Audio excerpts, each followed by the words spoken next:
Hello and welcome to a quick revision session on Henry VII's foreign policy. Let's firstly have a look at Europe in the reign of Henry VII. Just taking that map for a moment, and there are a few things for us to look at and take notice of. Firstly, that Henry is the monarch of England and Wales, not the monarch of the entire islands of Britain. Scotland is an independent monarchy at this stage. In the centre of Europe is the Holy Roman Empire, a collection of Germanic states ruled by an elected emperor.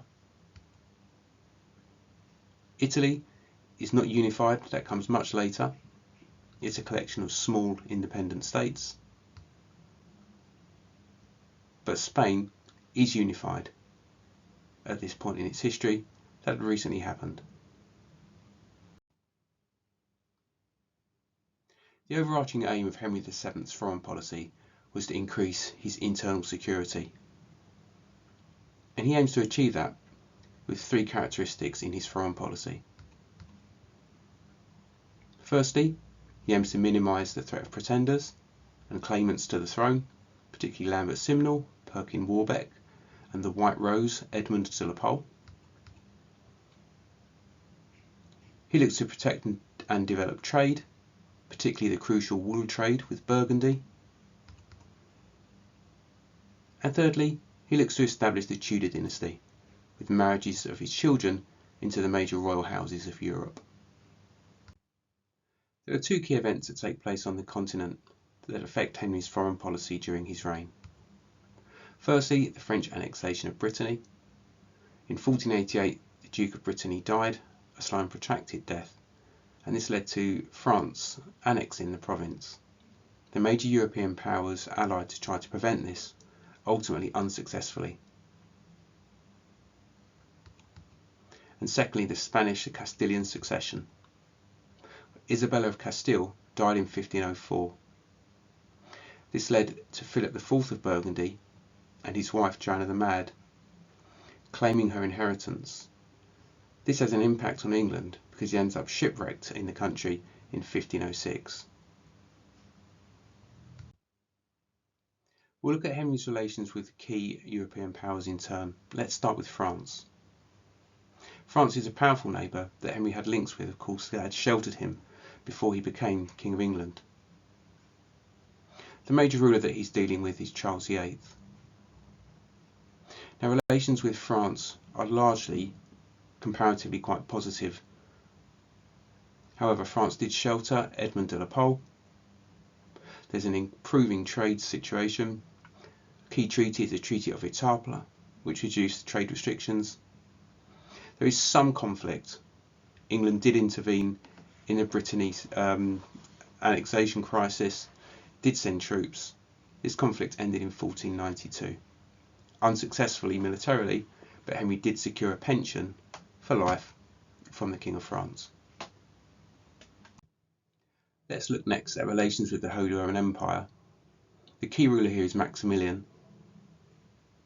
Relations with the Holy Roman Empire centred really around their sheltering of Edmund de la Pole, the White Rose, for which Henry VII tried to secure his return by providing the emperor with lots of finance. It's totaled in the end over £250,000. Henry did ally with the empire over the Brittany crisis, but in a theme that would be common in Tudor history, the emperor did not fulfil his obligations and made a separate peace with France. So next, relations with Burgundy, a key trading partner with strong Yorkist ties, as it was led by Margaret of Burgundy, sister of Richard III, until 1503. Relations with Burgundy centre around trying to secure good trading conditions.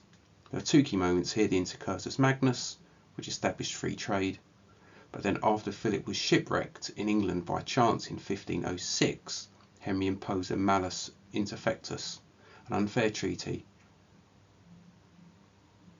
The pretenders and the claimants to the throne that are sheltered in Burgundy are particularly Lambert Simnel and Perkin Warbeck, both of whom launch invasions from Burgundy. Next, Spain, a key ally, under the leadership of Ferdinand of Aragon and Isabella of Castile.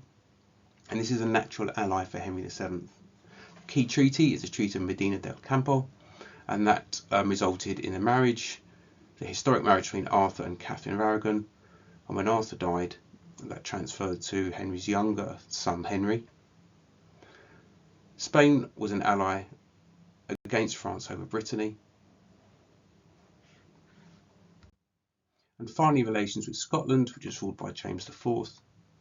The key moment here is the 1503 Truce of Ayton, which led to the Treaty of Perpetual Peace, and that resulted in marriage of Henry's daughter Margaret to James IV.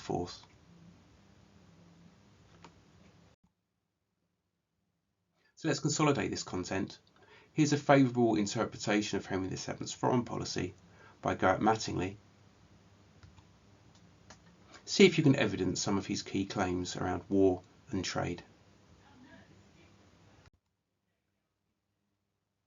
Next, let's test your knowledge.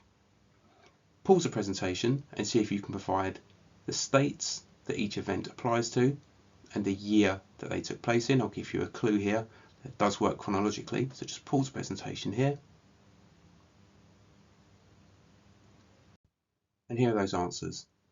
Here are the states, and then here are the years. And then you've also got yourself a handy timeline to refer to in your revision. Lastly, you might like to have a go at either planning or writing this essay.